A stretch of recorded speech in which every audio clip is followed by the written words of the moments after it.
Welcome to the American Enterprise Institute. I'm Brian Miller. I'm a non-resident fellow here, and today we're going to talk about the Medicare prescription drug benefit. This is sort of a fun space for me as an internist and a giant policy nerd, because it's super technocratic, but it matters a lot to beneficiaries, and the end result, hopefully for beneficiaries, is simple. It also gets into an interesting challenge that we face with fee-for-service Medicare versus Medicare Advantage. And consumers face this existential choice when they enter Medicare and every year in Medicare of what they pick. And you can pick your traditional fee-for-service Medicare, pay your Part B premium, which is around $174, $175 a month. You can then purchase Medigap coverage. You can then purchase a standalone Part D plan. Or alternatively, you can purchase a Medicare Advantage plan. And the question is, of course, why do bennies pick what they pick in that marketplace? And I remember that the Commonwealth Fund had this interesting study which showed that Medicare Advantage beneficiaries traditionally have selected it for more benefits and for a cap on the maximum out-of-pocket spending, whereas fee-for-service beneficiaries usually want more provider choice and more freedom. If we look at the demographics of who's in fee-for-service versus Medicare Advantage has more poor beneficiaries with lower incomes and also more minority beneficiaries. And some of you in the audience might say, well, why the heck are we talking about this? This is all about the prescription drug benefit. And the answer is that the IRA totally changed those choice dynamics for beneficiaries because it changed the nature of what the Medicare prescription drug benefit looks like for beneficiaries. And so I have this wonderful group of colleagues here with me representing all stakeholders and all perspectives, including my good friend Emily Mace, who joined AstraZeneca and spent almost a decade on the Hill. Tim Dubé, who works for PCMA, representing the PBMs. My colleague Preston Bell from the Ways and Means Committee, who's an expert in Part D. And of course, my very good friend here at AEI, Kirsten Axelsen, who's a non-resident fellow and a consultant to the biopharmaceutical industry and who has 20 years of experience. One of the things I realized when I came up on stage is that we actually got the seating chart wrong, because I was going to have someone be a mediator between the two industries, because this is not a WWF broadcast. So my apologies. I think we're all just health policy nerds today. Yeah, that's fine. But I was hoping, before we get started in our discussion, that each of you could spend a minute, share a little bit more about your background and your interest in the Medicare prescription drug benefit. I'm up first? Yeah, go ahead. So, as Brian said, I am now on the federal government advocacy and policy team at AstraZeneca, which is, of course, a global biopharmaceutical company doing really exciting work across the oncology space, rare disease, as well as cardiovascular and renal issues, and a number of other things. They do work both in the development space as well as marketing and commercialization. But prior to this, I spent a long time on the Hill as a healthcare staffer. And I was on the Hill during passage of the IRA, during all of these debates about Part D redesign, et cetera. So I bring all of that experience and opinions here to the table today. Great, so I've been at PCMA now for about 6 years. Prior to that, I started my career in health policy at Genentech, which is back then mostly a Medicare Part B drug type company. Today they're part of the Roche family of companies, very multinational, very diverse portfolio. But back then, Part D was new to a lot of people. It was new to a lot of our market planning teams, new to the government policy team as well. And we had to work through a lot of issues about the original 100% donut hole, right? That's how long ago that was. Obviously the ACA filled it in by half, and then there was another 20% fill in through some other legislation. And now we're at a point with IRA redesign, benefit redesign, that the donut hole doesn't exist, right? So there was a major evolution there just in terms of how beneficiaries could access high-cost drugs over the course of 15 years or so. In my role at PCMA, I oversee our regulatory policy and research functions. We work closely with our friends who go to the Capitol and are following very closely what's going on with IRA benefit redesign, the negotiation process, et cetera, et cetera. I'm Preston, as you all probably see from my name tag. But I work for the Ways and Means Committee. I do, I guess the primary space that I do is the Part D portfolio, which encompasses the Medicare drug benefit, but then additionally the Medicare Advantage prescription drug, as to the extent that that is different from Part D, as well as medical devices, artificial intelligence, and there's something else. But then, let's see, so but prior to this, I was with Novo Nordisk, a Danish pharmaceutical company. Most of my time there was spent focused on how to expand coverage for anti-obesity medications, and prior to that, I was on the Hill for about a decade with Senator Burr and then Representative Richard Hudson. Thank you. I'm Kirsten Axelsen. I'm a non-resident fellow with the American Enterprise Institute.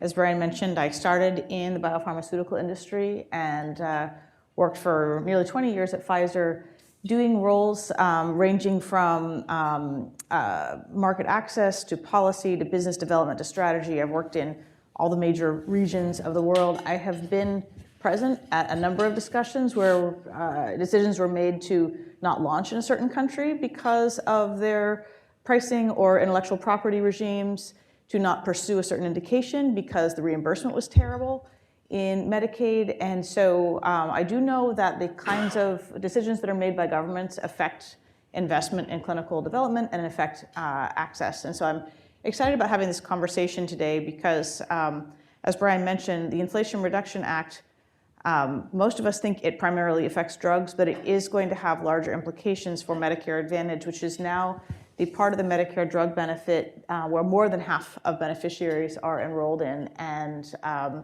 don't have a prior on whether that's a good or a bad thing, but I'm looking forward to a discussion where we talk about the different advantages and disadvantages of fee-for-service versus the coordinated care that's delivered through Medicare Advantage. So thank you, Brian, for bringing us all here. Thank you.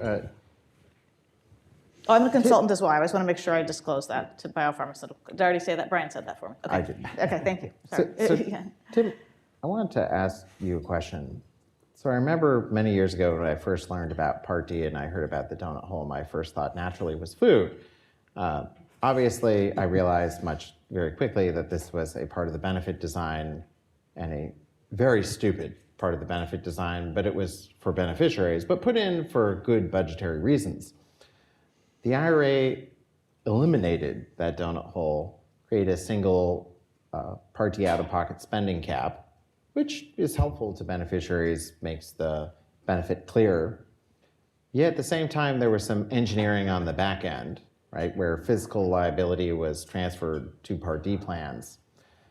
Ironically, this is something where Medicare Advantage has an advantage, right, because there's more opportunities for them to change benefit design. And so consequently, policymakers accidentally juiced the Medicare Advantage prescription drug plan marketplace. I don't think it was the intention, but that is what has happened. So what do you think that this means for the future of the prescription drug benefit in the fee-for-service market versus the MA market? Mm-hmm. It's a great question, and when you think about the unintended consequences of legislation, this is a prime example. We have been in a period of decline for the standalone PDP market for a number of years. It precedes the IRA. It precedes the more recent filling of part of the donut hole. The number of carriers that have been participating in that market has been declining for about 10 years. We're at a point now where only 7 carriers, and they're generally national carriers, are participating across the country in the standalone PDP market. The risk that this causes is that all of the risk is now concentrated in just a handful of companies and their contracted PBMs. And it leads to sort of severe distortions in what the pricing looks like region to region. You saw premiums shoot up quite a bit in the standalone PDP space relative to MAPDs. And you saw the number of offerings drop precipitously in response to that. One of the things that we had pressed for with the Biden administration last time around was you need to give some certainty to the Part D plan sponsors or they will walk away. They didn't quite believe us. They saw the bids come in and then they put out the demo, which I know we'll talk about later. We're going to make the same request of the Trump administration this time around. You need to give the sponsors, the carriers, some certainty up front, or that decision to participate or not participate might not come out in your favor. The PDP market has always been essentially a loss leader for the carriers that participate, with the idea that they want people to essentially move into MAPDs under their own brand when they get familiar with the brand over time. And that's fine, but that's not a stable market, and it hasn't been for a long time.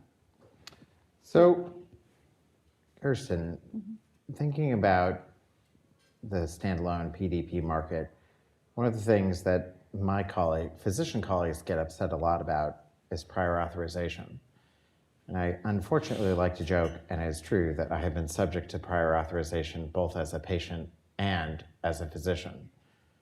It was not fun. I don't like to, I remember a professor in medical school said that I would be a great internist, and I said, why? And they said, well, you're a really fast typist. So that was, that's a little concerning, obviously, because, we don't practice medicine to become a typist. But at the same time, we also understand that prior authorization exists for a reason.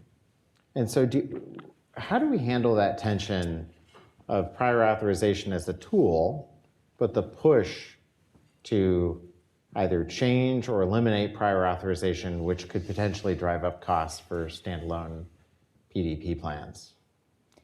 It's important to have the ability to push back in a negotiation, right? Like, I'm very excited to see Tim here. I like PBMs and health plans doing the negotiation with drug companies around how drugs are covered and getting price discounts. I think they do a better job than the federal government, and also provide more patient choice. So I know prior authorization is one of those tools that insurance plans and PBMs have to say, no, we're not going to just let anybody take your drug. And if you want to get that prior authorization removed, you either need to show me clinical evidence that it should be, or give me an additional discount, and then the drug will have greater access in the plan.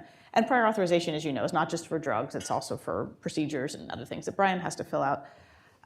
Where I think we need to get smarter about prior authorization is the prior authorization helping the person and their physician make a better choice of treatment, or is the prior authorization making that person walk away with no treatment at all? And IQVIA recently released a report on looking at oncology drugs. And a lot of people end up with no treatment after a prior authorization. No one has better data than CMS in the world. It covers all of the beneficiaries. And so I think we need to be thinking about how do we use prior authorization to either, if we really feel that it's clinically appropriate for someone to try another drug first, fine. But if they did it last year, do we need to make them jump through the hoops again this year? Being smarter about how these tools are used that control utilization, and ensuring that when we do have utilization tools in, they are not having the effect of the person walking away and getting nothing. Because that's not prior authorization, that's just care denial. And then I would also add improving the process. So it's not paper, it's not a fax machine, it's not a PDF. We're not in 1995, we're in 2025. So I think that the technology for the process should reflect that. Which gets me, of course, as said, another thought. We spent a lot of time talking about MA and MA modernization, and we talked about how the IRA accidentally has drove some bennies into MA. Are we going to talk about modernizing fee-for-service? Because the Part B drug space is very different from the Part D drug space, right? The Part B drug space, you have to buy, bill, right? Like you have to have a lot of inventory on hand. ASP +6 is a common target for many of my policy colleagues on the other side of the aisle. And so what do you think will happen with Part B? Are we going to go to a managed competition model? Are we going to think about revising Stark law so you could have physician-owned pharmacists owned and operated specialty pharmacies that also infuse drugs? Are we going to leave Part B alone?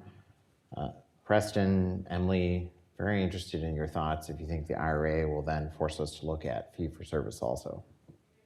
Yeah, I think Part B, the drug market, is probably one that's a little outdated at this point in terms of the reimbursement model. I guess the question, to answer your question, I think, there's a lot of stakeholders that are engaged in the Part B market that you need to figure out like where their incentives lie, because anything you do that to change that market to try to provide a better benefit or a more efficient benefit, they're going to have an opinion on it. And so when you start to alter incentives, what is the end goal for what we're trying to do?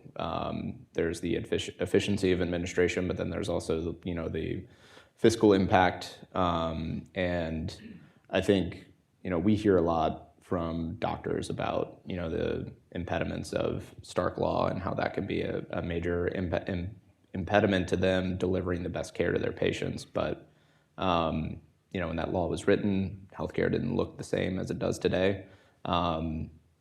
But then additionally, the reimbursement model, ASP plus 6, carries its own set of incentives, which, if we look at adjusting that, we need to think about how do we do that in the best way where it incentivizes the best care? Because I think ultimately, the perspective I take when we look at governmental programs is the reason why we set up these programs is to benefit the patient. I think the IRA was probably a result of a lot of pent-up patient frustration with how the benefit evolved over time. Certainly the donut hole played a role in that, but I think those types of changes, we should probably let some steam out before we get to the breaking point where you have the political will to do something that is, I would describe it as quite a radical transformation of the Part D benefit.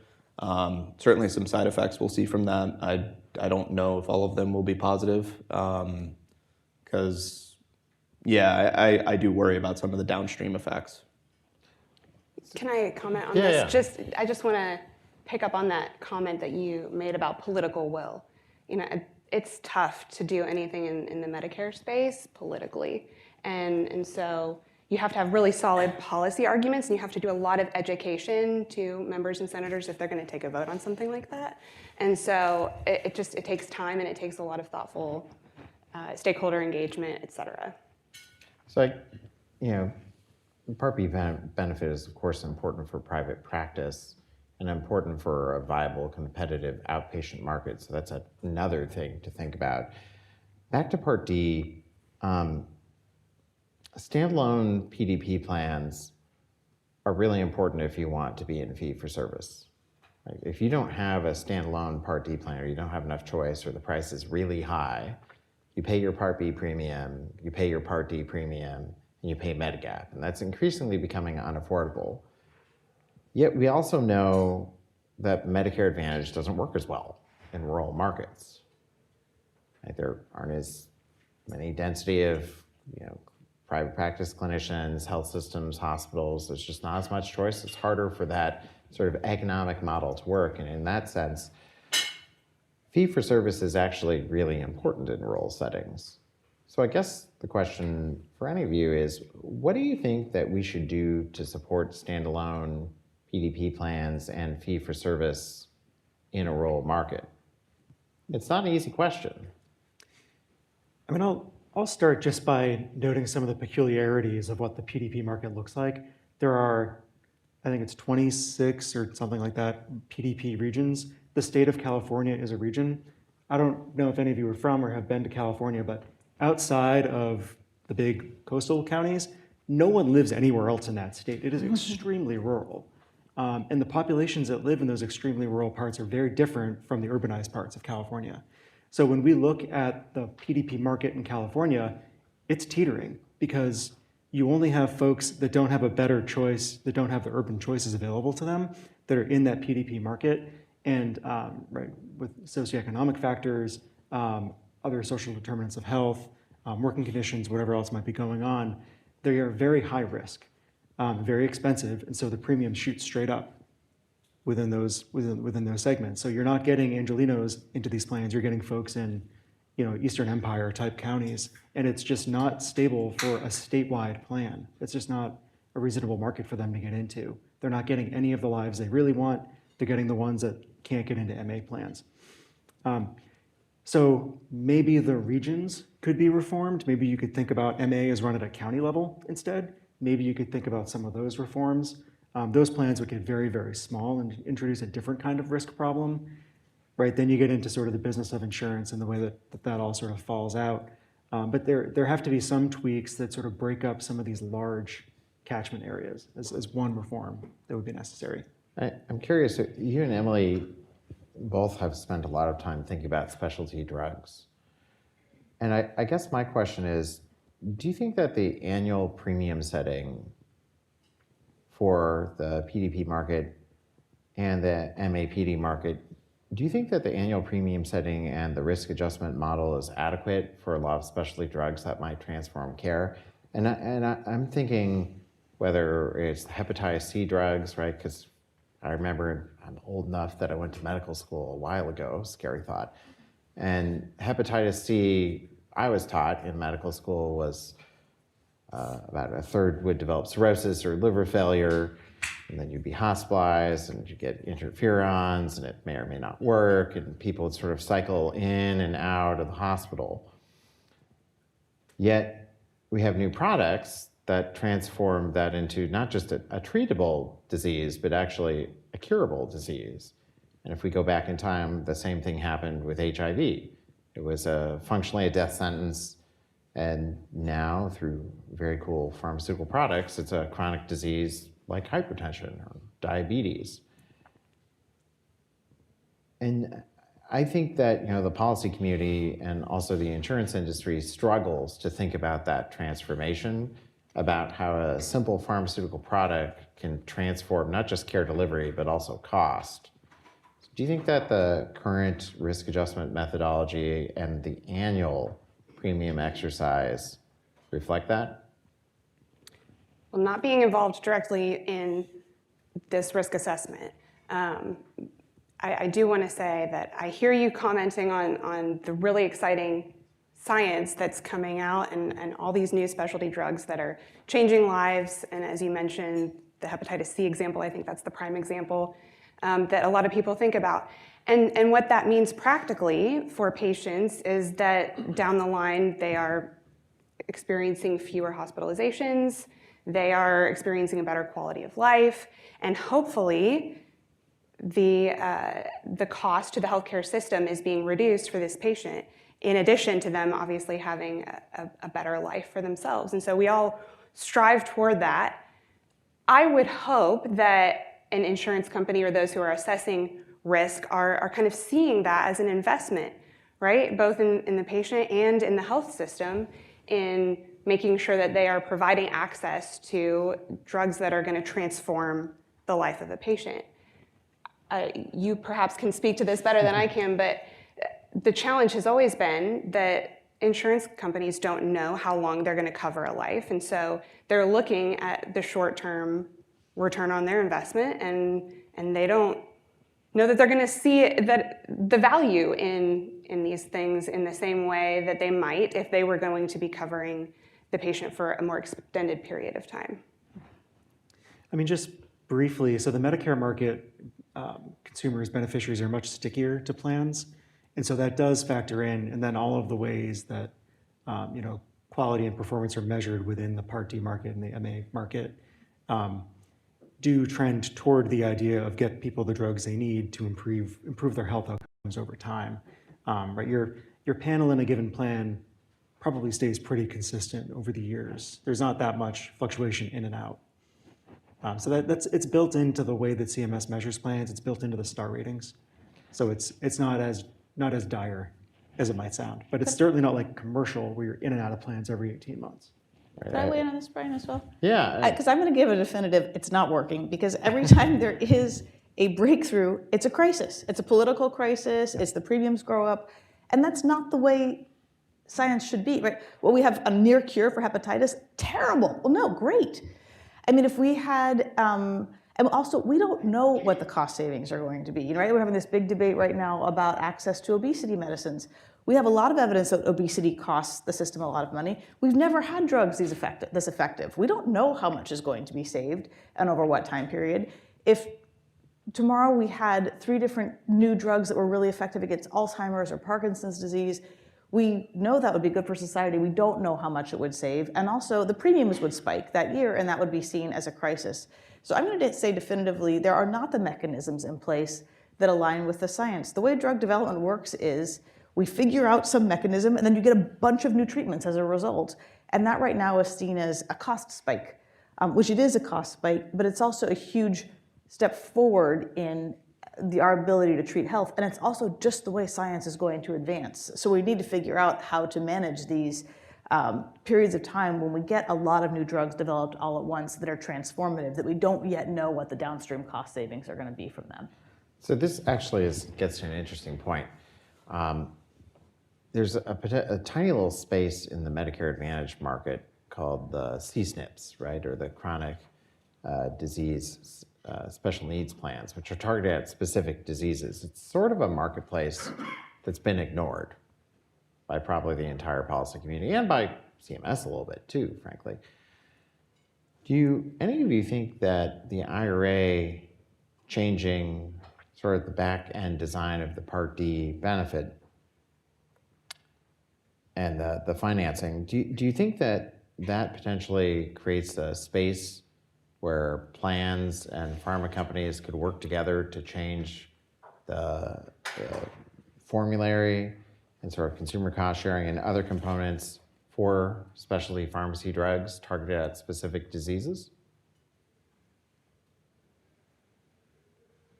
Tim, that might be your area of expertise. I mean, I think in general, chronic disease is probably an area where I think a little bit to the points that were made about how you look at ROI in terms of how long you cover a life. Chronic disease is a very good example of that, where in general a lot of these diseases are able to be prevented through a lot of simple interventions. They're not you don't necessarily have to start with pharmacological interventions. You could start with behavioral interventions, and so when you look at that, I mean, by the time a patient gets to Medicare Advantage, it may not be the easiest thing to transition them away from a lifelong of learned behavior. But if you start earlier, you can start to train that away.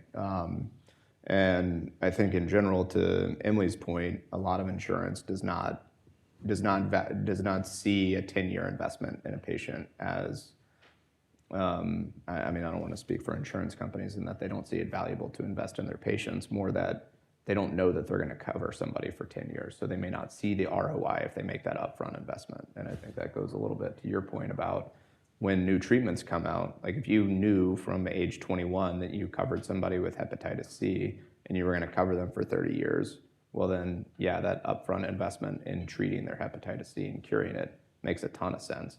If they're going to take that drug and move off your plan in a year, the risk adjustment changes a little bit. And so I think that's a place where our system, and a little bit to your point about CSNPs, which I haven't spent as much time on because one of my colleagues does a lot more Medicare Advantage work than I do. But I think that's a place where like that type of design does become interesting. Because the design in CSNPs could be less a change in network adequacy or regulations and more so a change in the prescription drug benefit built around new products. And that could be an opportunity to bridge the gap as opposed to the usual war that we face between the pharmaceutical product developers and innovators and the managed care industry, where there's that built-in tension. I guess getting back to earlier comments about the demo, everyone's started sweating now. Sort of a tricky question, right? It's sort of like I view it as sort of like a policy bomb left behind by the prior administration for the current administration. And it, to me, seemed very similar to the APTC tax credits with the expanded ACA subsidies, where we all know fiscally it's not the right thing to do, right? Like just turning on the subsidy spigot to a market to cover up a policy problem created by legislation is not a good way to oversee an insurance market. And so and at the same time, no member of Congress ever wants to say that, oh yes, I increased cost to Medicare beneficiaries, right? Like that's not, and I personally, as someone who takes care of a lot of the elderly, never want to be the person who said, oh, I supported increasing costs for Medicare beneficiaries at the drugstore counter. So we have this tension between fiscal responsibility with a weird demo that was set up to correct an unintended consequence or adverse event from a law. And then there's the beneficiaries who we want to rightfully so hold harmless, because the joke is that we're all going to the same place, just at different speeds. So we're all going to be on Medicare at different times, and we want to not penalize the Medicare beneficiary. Mm-hmm. So a question for any of you, what do you think we should do? What can we do? Do we create a slow off-ramp? Do we change regulations? Is this a legislative solution? Is this a CMS rulemaking solution, a guidance solution? Do we let it expire? What do we do? Because we created this incentive where we're driving people into Medicare Advantage, organized, capitated, risk-adjusted, integrated benefit, not perfect. And then the alternative of fee-for-service with a standalone Part D plan and Medigap. It's important. It's an important option. Both are important options. We can't presuppose which is the best option for any one beneficiary. And there are markets like we talked about where in the rural market, it's really important to have a viable fee-for-service option. So sort of brainstorming here, what do you all see as potential solutions or a range of solutions?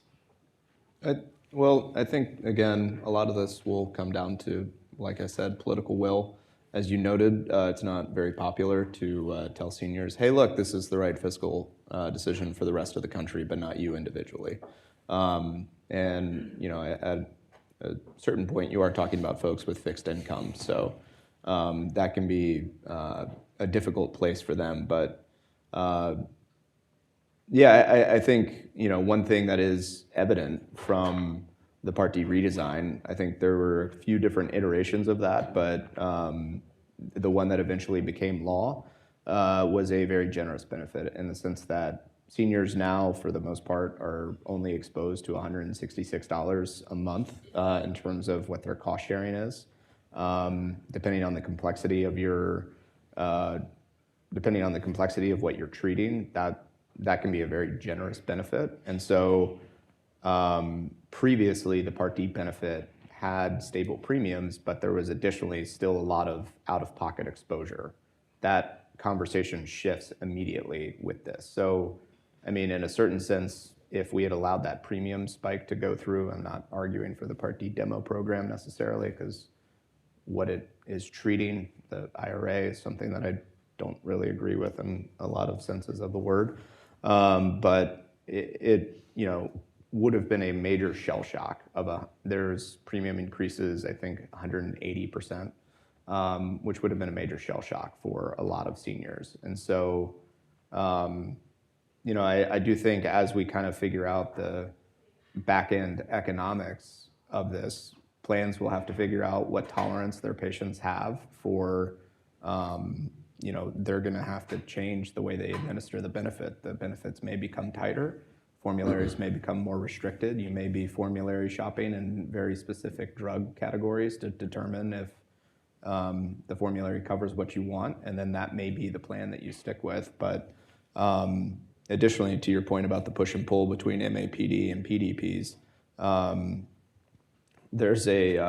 the demo only applies to Part D. So there's like this interesting kind of place where MAPDs may be disadvantaged in this specific instance.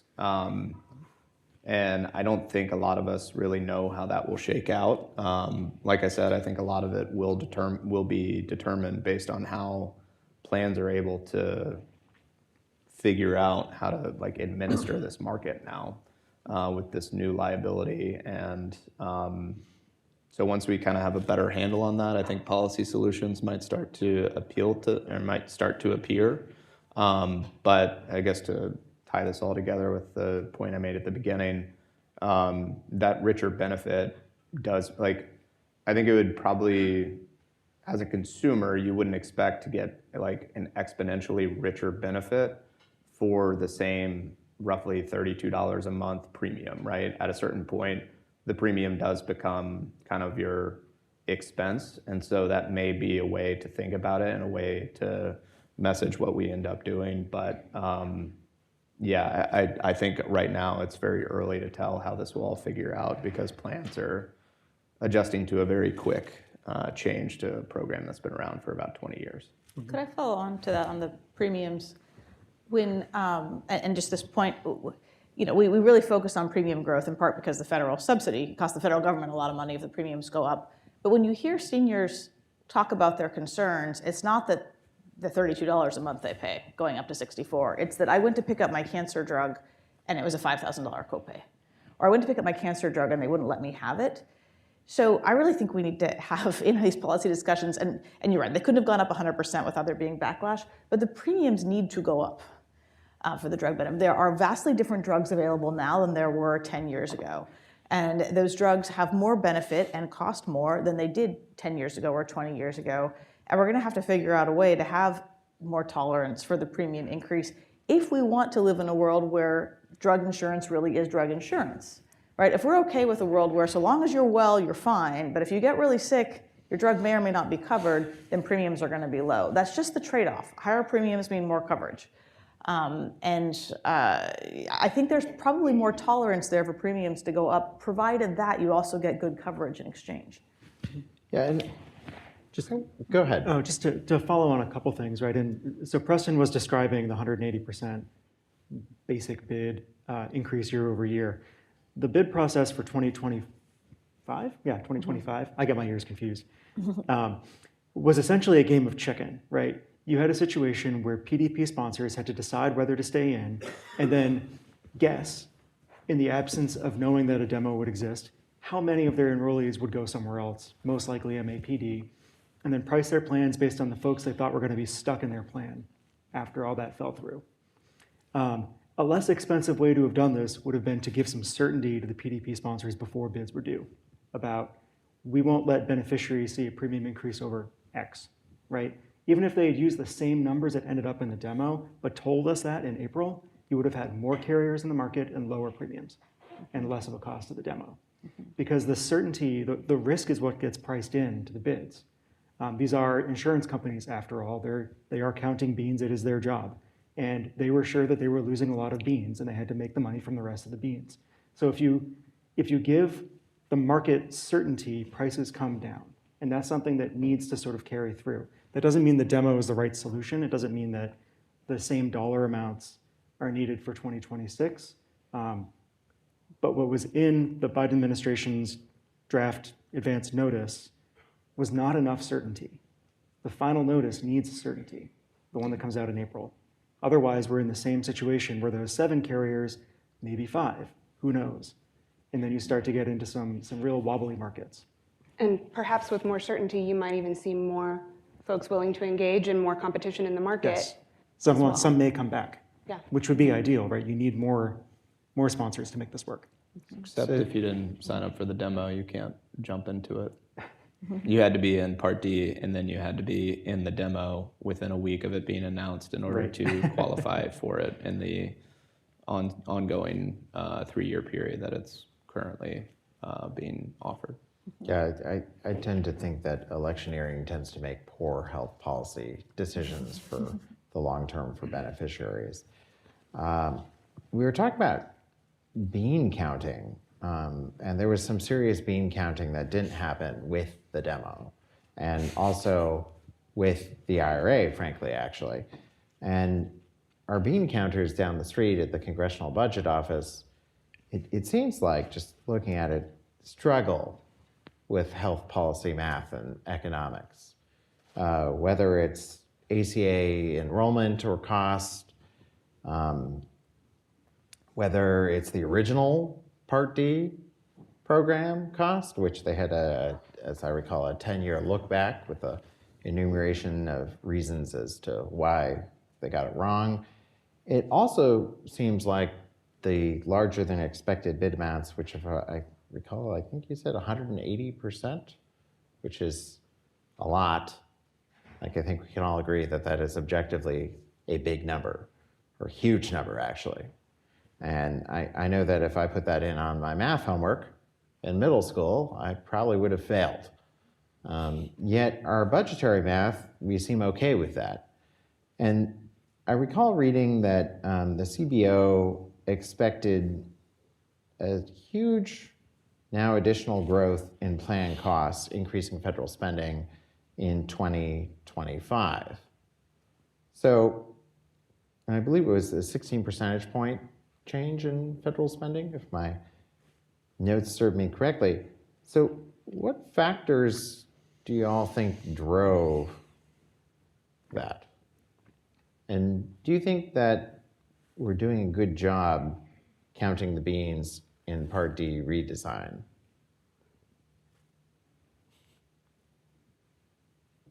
I think it's tough. I'll be honest, I work very closely with CBO in my role, and I think they do their best to come up with accurate estimations. And in general, they are very intellectually curious about the things that they're estimating. So when you talk to them about all the different factors, like they think of factors that play into their models. If I bring them factors that they have to consider, they usually are very receptive to those ideas. But of course, ultimately what they're doing is predicting the future. And I think, I hope that they would, take advantage of their ability to predict the future if they were 100% accurate all the time, because they could probably retire to a beach somewhere as opposed to having to answer my dumb questions. And also not have to deal with our 11-degree Fahrenheit weather today here in Washington. Yeah, no, it's been nice and chilly. But I will say, I think, some of it, they're like, I probably work with 3 people, and those folks are responsible for like everything I listed in terms of my portfolio. I think there is a little bit of like, how many people can you throw at a problem? One of the jokes I always make about our jobs on the Hill is that, like, however smart we think we are, there's probably, if there's 4 people on the Hill who do my job, there's probably 1,000 people at least within an individual ecosystem trying to outsmart everything that we do. So I think that also applies to the raw economics of CBO. But to Brian's point, I do think there is sometimes a disadvantage to policymaking when we are trying to estimate what an impact will be, and we can't figure like a rough ballpark. It's one thing, I think to be off a little bit, but when we're, I do think it makes it very difficult to do, because ultimately, again, like the whole reason we do what we do, the reason why all the federal programs exist, whether it's from the employer exclusion to Medicare Part B to D to Medicaid, the VA, everything is to benefit somebody. And ultimately what we want to do is try to design the most efficient benefit that provides the best care at a reasonable cost. And cost is probably one of the most important things that we have to consider when we're designing benefits or policy, I should say. And I agree with you. It's for the beneficiary, and I think a lot of people tend to forget that. So it's actually really nice to hear you say that it is for the beneficiary, and it has to be cost effective.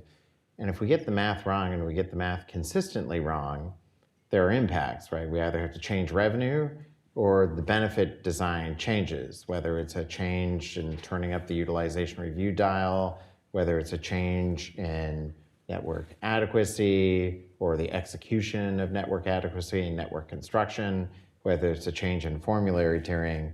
And at the end of the day, if our math is, it's okay to be off a bit. It's, we're all realists because it is predicting the future, but if we're off a lot, but we're off by orders of magnitude, that actually then impacts the beneficiary. Maybe they can't access their independent pharmacist or that they like and have a relationship with, or that specialty drug gets up-tiered, or there's more utilization review. and in which case the budgetary estimates have downstream consequences that are very real for the beneficiary. And it also makes it harder for policymakers too, right? Because if you're trying to plan revenue and expenses, the federal government to some degree is just like our own households, right? We have so much income that comes in and so much spending that goes out. And if we don't have good estimates of our spending, it's hard to plan revenue. Brian, I think part of the CBO relies on, and I agree with Preston, has a huge mandate with a limited number of staff and relies on estimates that are in published literature to a large degree. I mean, I think one way you get a better model is you find a way to democratize access to data. I've been working with the Part D formulary data and the Part D plan data, and I work with great data scientists, and it's really, really, really hard. It's really hard, and most people don't have the time or the sponsorship or the funding to be able to use that data and interrogate it. I mean, I think that the Part D dashboard has helped, but finding a way that we have a priority in FDA and CMS to make data as available as possible to researchers so that we do get more estimates. What does it mean when we have more robust coverage of certain kinds of treatments to the use of hospitalization or ER or other kinds of side effects? There's just not great information out there. But again, the best data in the world is sitting within government agencies that could help us inform these decisions. And actually, CMS over the past few years has done a good job at making data more transparent and available. Yes. My hope is that the CBO publishes more of their models and their assumptions and makes it available for people to analyze. And perhaps is allowed to look beyond a 10-year window. I think that would make a big difference in a lot of the healthcare policy as well. So I had a question about sort of the contradictions in the IRA. When you look at it as a law, it's a little bit schizophrenic, right? Because you change the benefit design, which if you're a senior and you're 65 and you're playing tennis and you're otherwise healthy and maybe you have allergies, and you take Claritin that you buy as an over-the-counter product at CVS, you might not experience that Part D redesign. But if you're a 70-year-old beneficiary and you have diabetes and you have hypertension and you have high cholesterol and you have heart failure with reduced DF and you have COPD and take a couple inhalers, you have a pill box filled with a bunch of small molecules. You probably have some inhalers. Maybe you have another disease that requires a biologic. That Part D redesign is a really big deal, right? Implementing that MOOP and getting rid of that donut hole. And we can have a debate as to whether that maximum out of pocket, the MOOP is at the right level or not. But implementing that as a unitary feature is helpful for the beneficiary. Then on the back end, we changed the fiscal responsibility. And then this was all, more went to PBMs. And then this was all tied with this weird schema of administrative pricing, mislabeled, I think, as negotiations, but it's this sort of price-setting model.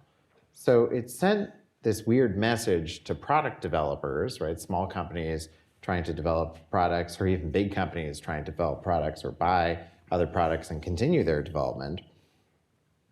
And so the question is how are investors and small product manufacturers going to respond to this sort of very contradictory model of the Inflation Reduction Act, which, as we've talked about, actually has driven inflation in Part D premiums?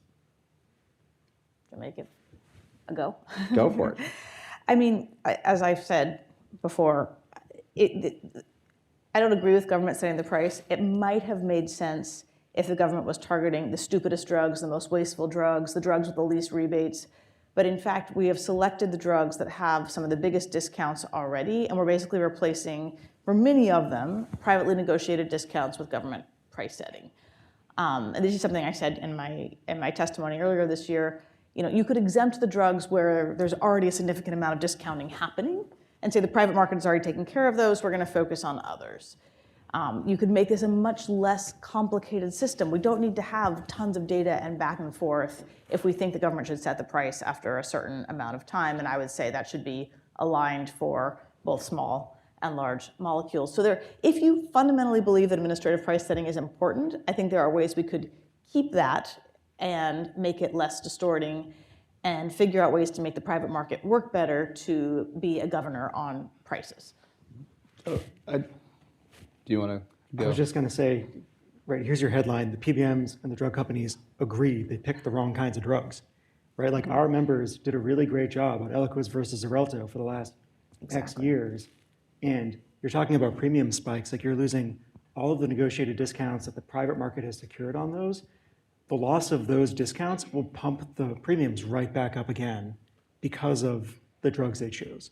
And that's where we are now for 2026. We're at this terrible crossroads where the promise of beneficiaries getting access to lower pharmacy counter pricing for the drugs doesn't actually mean anything if they're paying twice as much for the premium for the plan. And that's the reality. I don't know if twice as much is going to be the answer, but that's the reality that we're in, that one decision immediately pulled the rug out on the other. I think this might be where you hear my partisan hat really come out, depending on how you view this law. But one of the things that I find absolutely just frustrating about this law is that the reason why the political will existed for it is because patients were exposed to a ton of exposure to these high-priced medicines.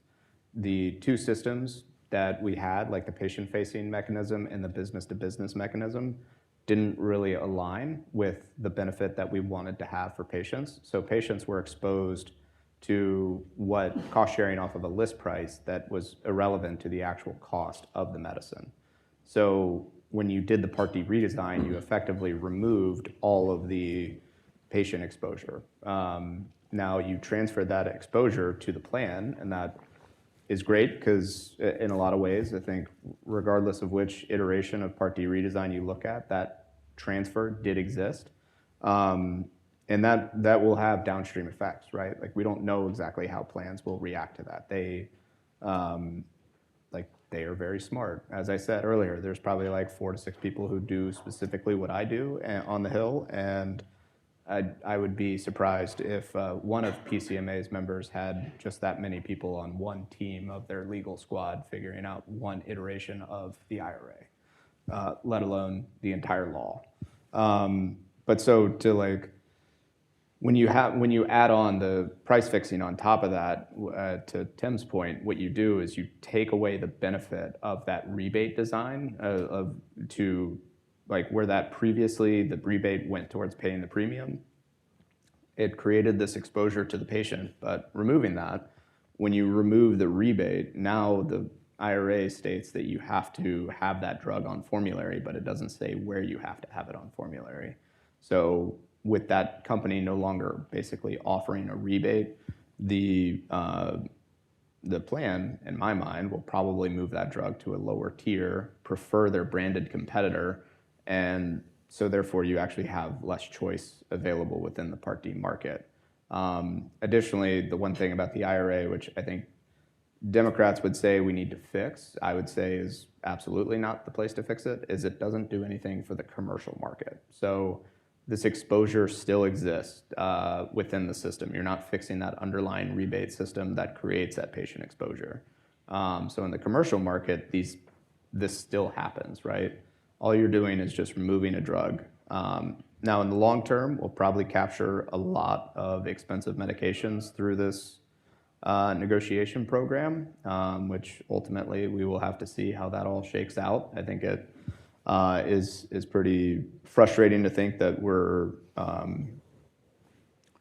doing this not we're solving a problem. We're not solving the problem that we set out to solve with this. It doesn't solve patient exposure at all, because really what has been proven to save the most money is generic competition. And if you have branded drugs that have their price set, you have no real reason for a brand or a generic competitor to that drug until the patent runs out. And as we've seen with a lot of branded drugs, they can have that patent go for a long time.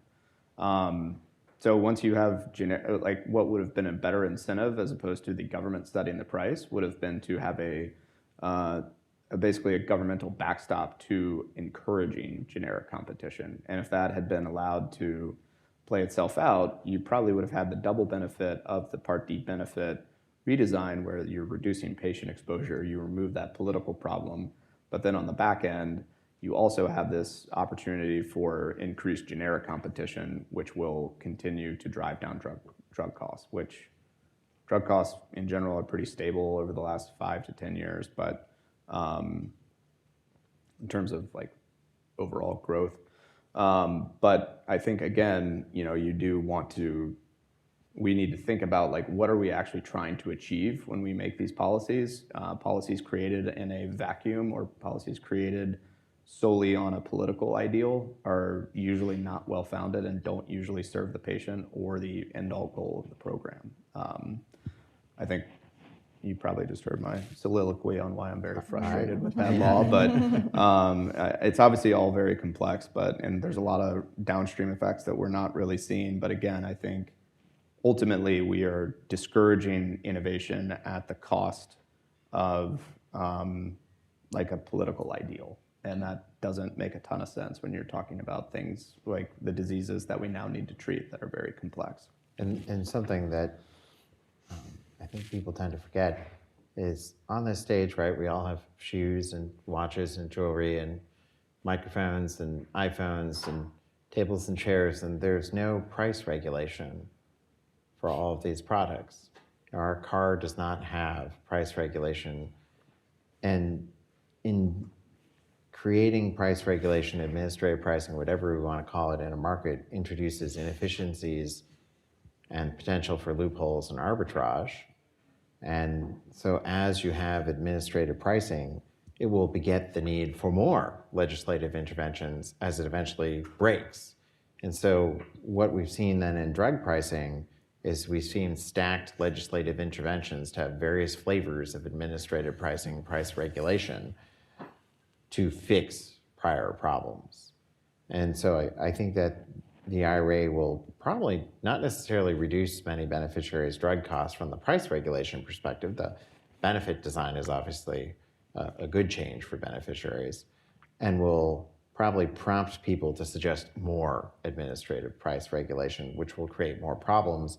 And something that I've discussed with many of you is that it will drive companies to have regulatory innovation as opposed to product innovation. And we want to provide a positive signal to the pharmaceutical industry, which is the most scientific and clinically innovative, probably part of our economy, to continue to focus on product innovation. Said when I learned about hepatitis C, there really wasn't a treatment. And now it's a chronic disease. And when you type the note and you see the patient, you're like, so-and-so is a 65-year-old man with a past medical history of hepatitis C, parentheses, treated such and such date, comma, cure date, such and such, history of hypertension, tobacco use, et cetera. So it became routine. Whereas before that patient would be on the hepatology service with cirrhosis, getting paracentesis. So I think that we need to think differently about drug pricing. And unfortunately, the IRA pushed us more down the same path that hasn't worked for the past 30 years. And we haven't even begun to think about things about paying for value. So if you wanted to pay for hepatitis C drugs, HIV drugs when they were new, think about warranties and other potential models. Mm-hmm. I want to open it up to some questions. I already have been getting some texted, which is fun, but I'll take questions from the audience. I wanted to start with one here, which is a little bit tough. It says, some experts are saying that the Biden administration is violating the statute by grouping the 3 GLP-1 drugs in a single item.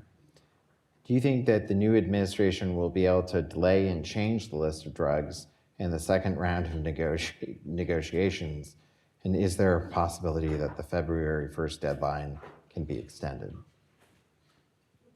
As a former Novo Nordisk employee, I'm not sure I'm the best one to answer this, but I do think in general, it is kind of funny to see that at both rounds of negotiation, my former employer has been used specifically in this grouping mechanism twice. I think in general, that moiety thing has been a topic of discussion as to whether the legality of it. I think there's legal challenges that courts will play that out. We'll see exactly how that all moves. But it is, I think that legal question is probably best answered by the courts at this point, given that those cases are moving their way through. But it does seem interesting that they specifically have been hit twice by that and no one else has, to my knowledge. I mean, that grouping mechanism is stupid, right? Like we want to encourage more investigation of existing molecules. And so to set it up in that way, you're discouraging the most efficient type of R&D. And I think, Brian, the question you asked a little bit earlier was, how will companies react? Companies will make decisions that are based, as you said, on reimbursement, not on where the science should take you. And the grouping mechanism is one of the biggest examples. I mean, the other one is the way the orphan drugs are classified in the law, right? Only one orphan indication. Well, you want to encourage companies to study a drug that works in one rare disease and another rare disease, but this law specifically disincentivizes that. So yeah, I'll leave it with Preston's impression that the courts will have to decide, but from a policy perspective, it is a terrible way to select these drugs. So, welcome questions from the audience, but my iPad is exploding here with online questions. So before I go to them, let's take one from the audience. Oh, hi, Brian. Dan Troy, former Chief Counsel, FDA. Two questions. One is, following sort of on what you said, Brian, is there any evidence that the Medicare drug price negotiations, air quotes, that it has actually reduced out-of-pocket costs or payments for patients? That's question one. And question two to you, Tim, how specifically would you further incentivize generics in the IRA? That was intriguing to me, and I'm just not clear. Or maybe Preston, one of you said that. I thought that'd be super interesting. Well, Thank you. I'm happy to take both, right? So the negotiated, I'll use your air quotes, prices aren't in effect until next year, right? And so when you look at the delta between the current list price of some of these drugs and the new maximum fair price that goes into effect, in the deductible phase of the benefit, the beneficiaries will pay less, right? Because they will be paying based on that new pharmacy counter price. When you get to benefit design, this gets really weedy really fast. But one of the trends you're seeing in response to Part D benefit redesign is a shift away from copay type benefits back toward coinsurance because of the financial liability passed on to plans. So there's a real scenario where in some plans, you might pay the same amount as 25% of the new lower price might be the same as what your fixed copay was at the higher price. It's not ideal, right? But this is the way that benefit design has to work. It's actuarial science, all mandated by the way Congress said this has to work, and that's how that goes. I'll take a swing at the generics question because I think Kirsten mentioned this too. The reason CBO got their initial estimate on Part D wrong was the patent cliff back in 2010, right? Today, 90% of the prescription drug volume in Medicare Part D is generic drugs going out the pharmacy door. That is phenomenal success when it comes to how the market actually can work. And that's all at the same time that my organization and pharma have been sniping about patent reform problems, right? So despite everything going on that you hear about with biologics and their patents, we're still at 90% generics. That's great. Getting more generics onto the market will take, it seems like there are several marginal things that come up in every president's budget of both colors, stripes, year after year. Some of those can make some differences in terms of getting the first applicant to market sooner, ending some of the sort of back and forth, the negotiations, ending some of the litigation, expediting that approval process. Those will make marginal improvements, but we're starting at 90%, right? So let's not throw the baby out with the bathwater on generics here. I would say that the change in benefit design probably trumps any potential savings from price regulation because your move is, relatively speaking, tiny and you no longer have the donut hole. I have another fun question from online, which is making me sweat a little bit reading it. It says, what is the likelihood that the new administration benchmarks Medicare drug reimbursement to pricing in other OECD countries, the most favored nation model, as a basis for negotiating Medicare prices under the Inflation Reduction Act? Do you think that the new administration will revive via regulation the MFN model for Part B drug reimbursement? We're all trying to figure out the answer to that question. Right. Yeah. I mean, I will say one of the architects of that policy is back. So And I think Abe has been clear that he's passionate about that type of policy. I do think since they did that, the IRA has happened. And so I think the interactions there will be very interesting to see how they consider that. And there's, I think, an interesting angle where that could be tied to trade and tariffs, right? So if you want folks to pay less in the US, can they make other single payer systems pay more? So there's an interesting, I think, trade issue behind that question. I am not a trade or tariff expert, so it's hard for me to say, but I think that is one of the other questions that's underneath that. Well, we made a very simplistic comparison when we say the price of this drug in France is this and the price of this drug in the US is that. There's very different access. And I was very frustrated when I see this in the hearings. Many of these drugs aren't actually reimbursed in that healthcare system, or they're reimbursed for a very narrow indication, or you wait 2 years.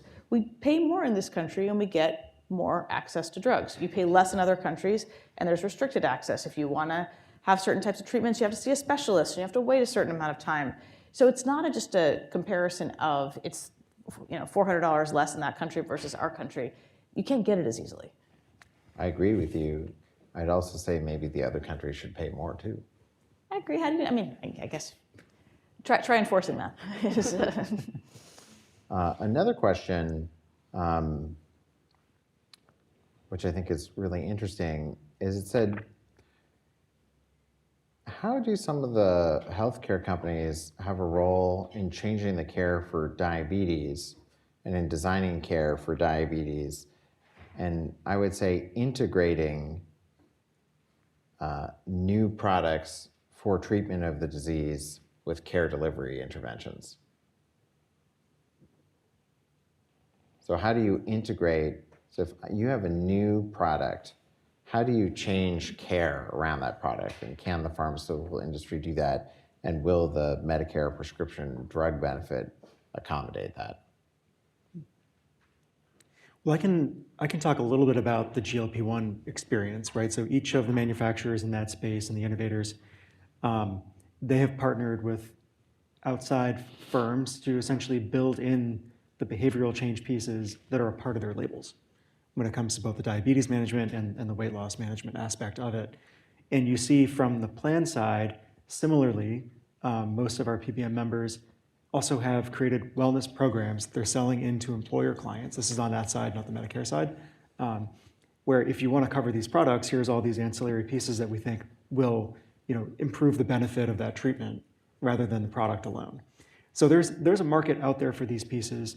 On the standalone PDP side, there's nothing to add in, but on the MAPD side, there is, which again gets to that fundamental difference between the two choices that beneficiaries are faced with.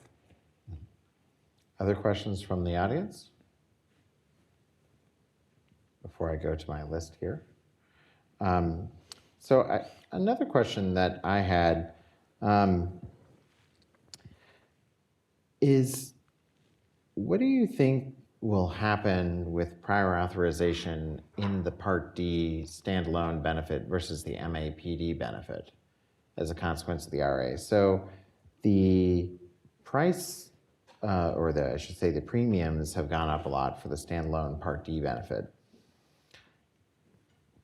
Do you think that PBMs are going to be forced to increase prior authorization when the demo eventually goes away or has a slow off-ramp?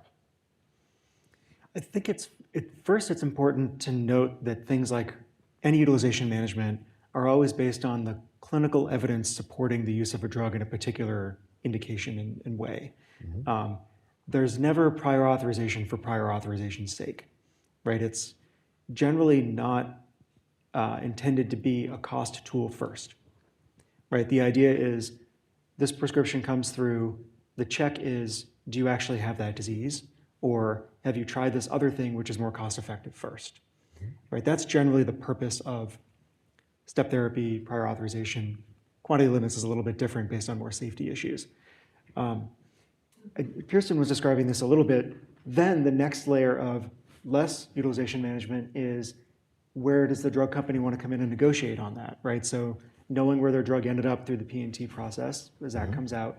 Okay, so if you don't want to be third in line, we think you're similar to the other two, let's talk, right? So generally there's a ceiling on prior authorization and no plan is there yet. And then everything kind of comes down from there based on the negotiations. So I think it's important to realize that it's not just for its own sake, right? It's always based on doing the right thing for the patient based on that prescription, based on that diagnosis. And I have a question. Could I offer maybe a counterpoint to that? Yeah. You know, when you examine, and I'm going to put out some research on this in a couple of weeks, when you examine the formularies in MAPDs versus PDPs, there is more prior authorization in PDP. They both have the same clinical evidence. So there is some distinction there, right? It can't just be the clinical evidence if one plan is doing it more than the other plan on the same types of drugs. We also saw this in the Affordable Care Act plans, and Michael Garusa did some great research. There was more access restrictions on the diseases where risk adjustment was worse in the Affordable Care Act market versus the employer market, even when it was the exact same insurance company. So they're saying the exact same clinical data, making different decisions because one population has the ability to move around, the employer population is a captive population. So it isn't, I don't think, just a clinical decision, it's also a risk-based decision. There, I think we get back to our earlier conversation about if we want to see clinical evidence driving the day, then the plans have to be able to make money by delivering better care as opposed to restricting access to drugs. And I'll just say, to kind of echo both of those points, I do think there's an appropriate level of utilization management within anything, right? Like, I think you and I were joking last night that there's like the 1960s model, which is like the doctor's just like, well, you're gonna get this, and then like there's no questions asked, and you just pay the price. Like, we know that that doesn't really work, right? Like, incentives in healthcare have shown that that cannot work. So there is an appropriate level of utilization management, but there is the clinical side of utilization management of let's ensure that you are taking the right drug, or like based on our negotiations, if there's two drugs that by and large do the same thing, let's make sure that because like within a specific person, right, one drug may respond better for them. But in general, across a macro population, both drugs could be equal in terms of performance, and then it's just based on how they negotiate with the manufacturer. So that first piece is just like, hey, let's make sure that the more cost-effective piece for our plan works for you, or if it doesn't, we'll move you to it. But I think there is also that administrative side of prior authorization or utilization management where patients and doctors often feel like it's an obstacle rather than part of the care decision. And so that is where I think a lot of it gets lost. I know, for example, like I have a friend who was taking a drug. She was originally on a different drug, and then she switched plans. The doctor said, oh, that's not covered under your plan. You have to try this first. Well, there was no follow-up to that, and then it turns out that that wasn't the right case. So switch back, but it took a year, right? So like that type of experience is what creates, and I think I was talking about this a little bit with the IRA, that's what creates the frustration that bubbles up to the problem where we have a major problem and we need to find ways to let that steam out before we get to crisis mode. And I think some of it with utilization management and prior authorization is how do we improve the efficiency of that administration so that patients feel like they're a part of the process? Because I think any patient will understand counting dollars and cents. Most people live by a budget, unless they're our new head of Doge, though even he probably does. So, There's one point in there you made that I want to emphasize, and you talked about drugs being developed for a population but applied in the individual. I worked at the FDA as a reviewer in CDER, the Center for Drug Evaluation Research, and changed how I practice medicine because you become very aware that drugs are tested in populations and they have a range of expected effects that are on the label, and you see it in the study, the New England Journal paper, but that when applied in the individual, it may be different. So drugs that we, at the population level, may look very similar, for an individual may in fact be very different. And so the challenge with managed care is the managed care plan, or in this case the PBM, is of course making a decision at the population level, right? And to manage that amount of money, the managed care company only has a handful of tools, right? They have prior authorization, they have step therapy, they have network, right? And a couple others, but there are only so many things that we can do. The IRA Part D benefit redesign, which was fundamentally good to close that donut hole and fix that. That's a good thing to do for beneficiaries. Then massively stressed those tools in the standalone PDP market. And so to some degree, we're going to have to be comfortable with those tools being applied, perhaps maybe decrease some of the friction in those tools being applied, but those tools, in particular prior authorization, are one of the few levers that managed care has to manage expense. And I can also say that having worked at the FDA, that maybe there are 10 ways to interpret clinical data, and 5 of those ways are probably correct and the other 5 aren't.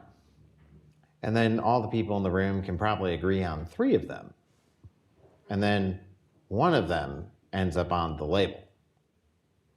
And so when you think about having multiple PBMs in the marketplace, sometimes actually having slightly different formularies and different coverage decisions might be beneficial for the population, because you want to make sure that you cover that range of truth as opposed to only sticking with one answer. And so actually having multiple PBMs instead of just only CMS, having multiple PBMs is actually a market advantage, I think, for the Medicare beneficiaries. So I have a question here for Preston and also for Tim. It says, as we're talking about increasing access to generics and biosimilars by increasing competition amongst themselves, what are the anticipated long-term beneficiary cost impacts of PBM sister companies becoming co-manufacturers of biosimilars, or even preferencing their own product, even if it is the expensive option in the biosimilar market? That is a well-informed question about things that have been happening in the market. So what the questioner is referencing is that several of the PBMs have their own private label option. This is not new, right? Every time you walk into a CVS, every time I walk into a CVS, I buy the CVS brand of whatever the OTC thing is that I need, right? This is the same idea, just coming through on the biologic specialty pharmacy side. There are a lot of implications to what happens here, and I think the questioner is getting at some of the sort of financial questions here. But essentially, it introduces a new competitor in the market. And that, over the long run, will drive down program cost, and in the long run, will drive down population level out-of-pocket spending for beneficiaries as well. Right on a year-by-year, plan-by-plan basis, the variation is how you get to the smoothing downward trend. And I think it's, right, like we're in year 1 of a lot of these programs. I think it's important to let these markets mature, especially as you think about the sort of coming wave of new biosimilars. Right, expecting everything to drop on day 1 just isn't. It's not how the generic market works, and it's not what we should expect for the biosimilars market. And I would just, I would caution patience to watch how this all sort of falls out, rather than assume the worst. Yeah, I think the biosimilar market in Part B has largely been working pretty well in that general space. Part D has been a more shaky start, I should say, and the most, I think the questioner is referencing the Humira biosimilars. I think that drug specifically, obviously a huge blockbuster drug, a couple follow-on products. It's been massively successful in treating what it treats. I think it treats multiple things.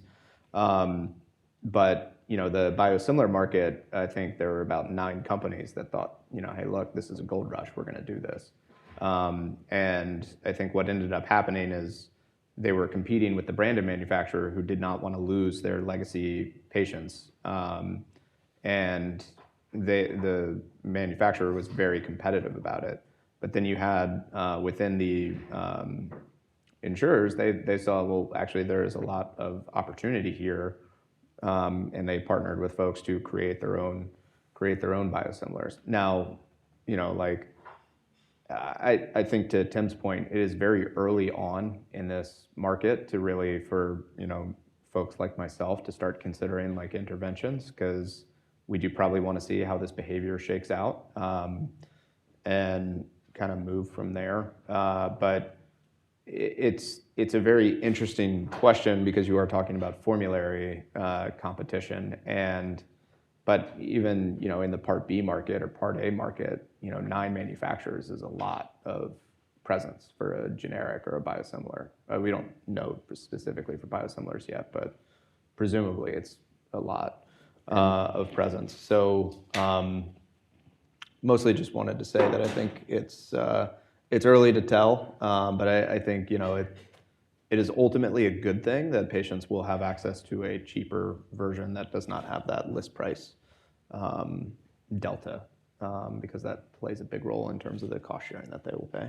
This is a small comment. I remember the FDA's own economic analysis, which is public, shows that there's still price decrements at the 5th or the 6th entrant for generic molecules. And once you hit, I think, 7 or 8, it's much smaller, if not non-existent decrement, but definitely at the 5th or 6th entrant. So having a market with 9 participants is quite strong. 2 other questions. This one is getting at vertical integration. It says, if there's a desire to better assure the clinical care and overall treatment plan are consistent with the medications being used, and there's a way of assuring compliance with medication, why not eliminate PBMs as a standalone entity and embed it back into the broader health insurance plan as an integrated entity?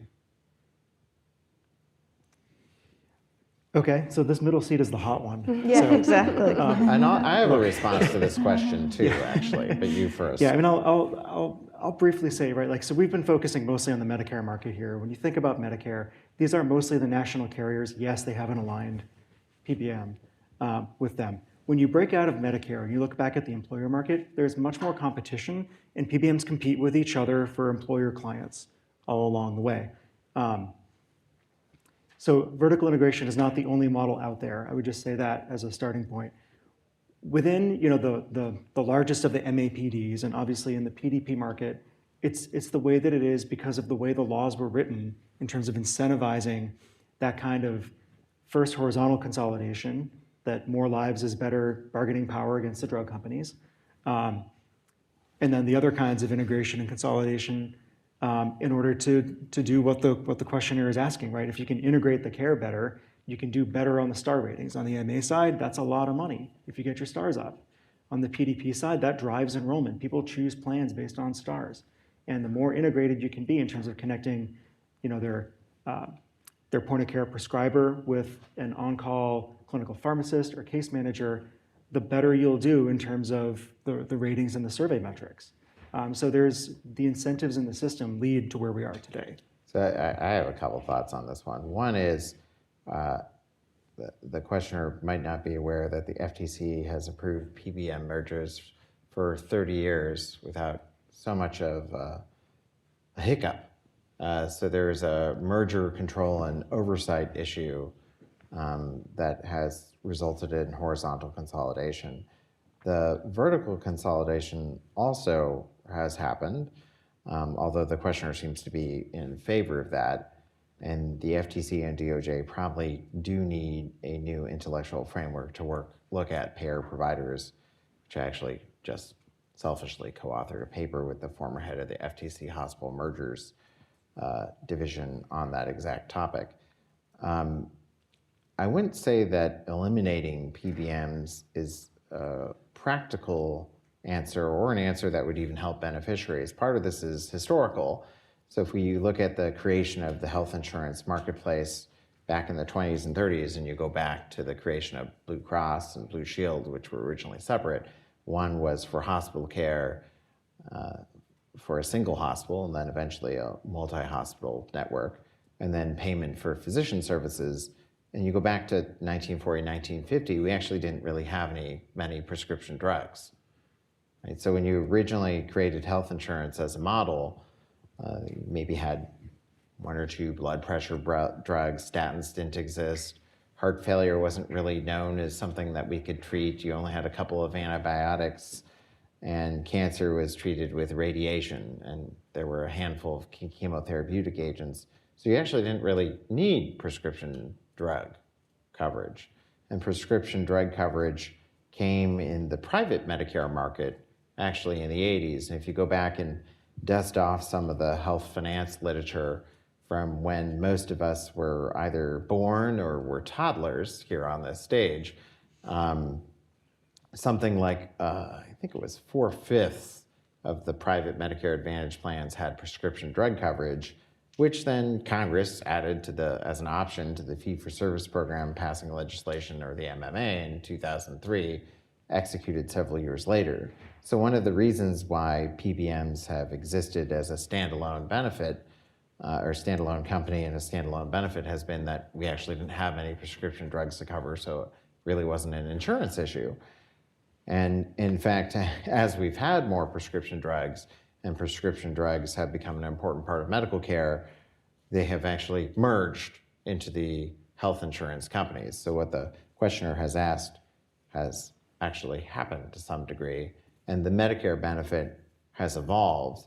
And actually the MAPD benefit, while imperfect and in need of, I would say, a tune-up, has actually emerged as an integrated, more coordinated benefit for Medicare beneficiaries.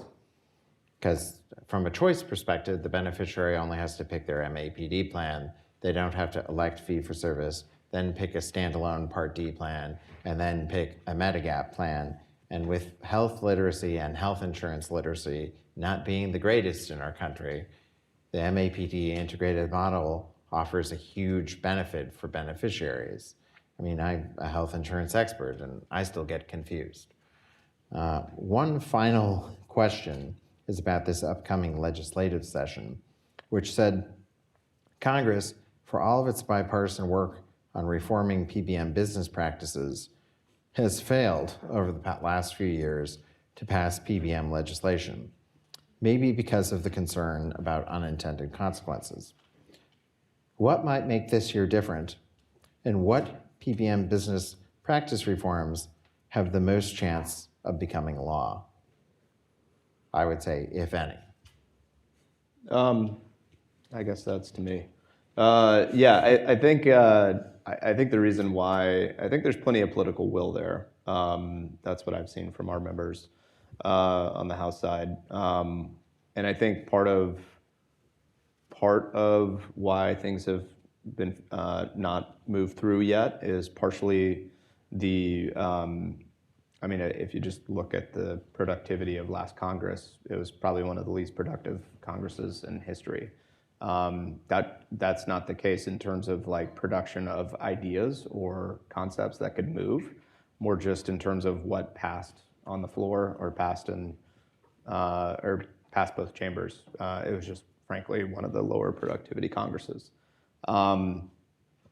Now, I do think there are disparate ideas across Congress as to how much intervention within the PBM market is appropriate. And, you know, I think what you've seen come through Congress and kind of be part of like final distilled products, or final packages, I should say, is probably the litmus test or the maximum of what is feasible for that type of reform. In my opinion, one of the strongest things that we can do is the transparency piece for the employer market. I think that will provide a lot of employers a lot more information about their drug benefit, which will enable them to better understand their benefit and try to focus where they can find savings, what they're actually spending money on, and in some cases. But in general, I think, you know, what was, I think it's pretty public and was out there, but what was part of that potential December package where Mr. Musk intervened and said that it was too many pages, there's too many things in there that were not right. When that fell apart, that was not because of the healthcare title or the PBM title. So I think there's still opportunity this year to do that. I don't see any reason why the litmus or the calculus would have changed on that. But we shall see, of course, as the Congress goes on, what we prioritize. There's certainly a lot of discussion around what we're prioritizing. So, yeah, but I wouldn't expect that the political will has gone away at all.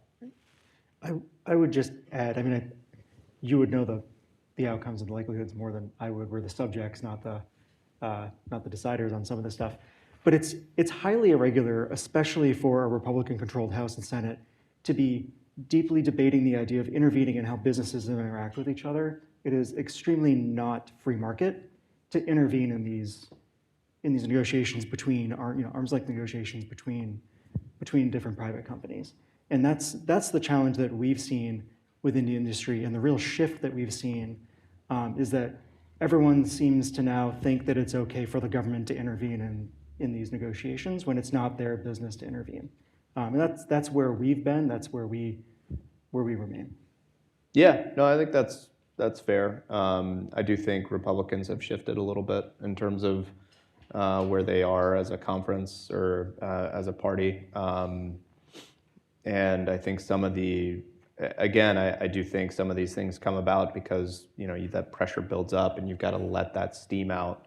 I think we did not move soon enough to make market-based reforms to create the efficiencies within, and I think some of that did stem from a mindset of we don't intervene in the private market. I think it is a fallacy to think that the government does not intervene in private markets. We don't live in a laissez-faire economy. We do have a structured level of intervention from the government in all facets of our economy, but specifically in healthcare, I would say it's probably the most structured. And that does create a lot of, I think we've talked about this throughout this panel, we have created a lot of misaligned incentives throughout the healthcare economy. But smart intervention and limited intervention is different than wholesale intervention. And I personally would echo that a huge governmental intervention in the way that private entities do business can have a lot of downstream effects that we can't see through, right? It's impossible to predict the future. So less can be more, but I do think that's why I said transparency, in my opinion, is one of the most effective things that we can do, because it's been rare that daylight has provided worse outcomes. Yeah, So, and there are definitely unintended effects from intervention. The IRA being one example where we accidentally juiced the MAPD market. So I agree with you that I think being thoughtful about what interventions are used, if any, is the right approach. Because it's this tension between, again, product innovation, which I'm a huge fan of as a clinician, and as a future Medicare beneficiary. Each birthday it gets a little closer, very scary. So being a future beneficiary and also being a doctor, product innovation is huge, and then the fiscal responsibility, recognizing that there are only so many tools that we have, right? We are definitely in a challenging place. And hopefully our panel today has provided at least some fodder for answers, along with potential answers. I realize I'm between our panelists and lunch, so I think at this point we'll close, but I want to thank you for joining us today at the American Enterprise Institute, and I hope everyone stays warm.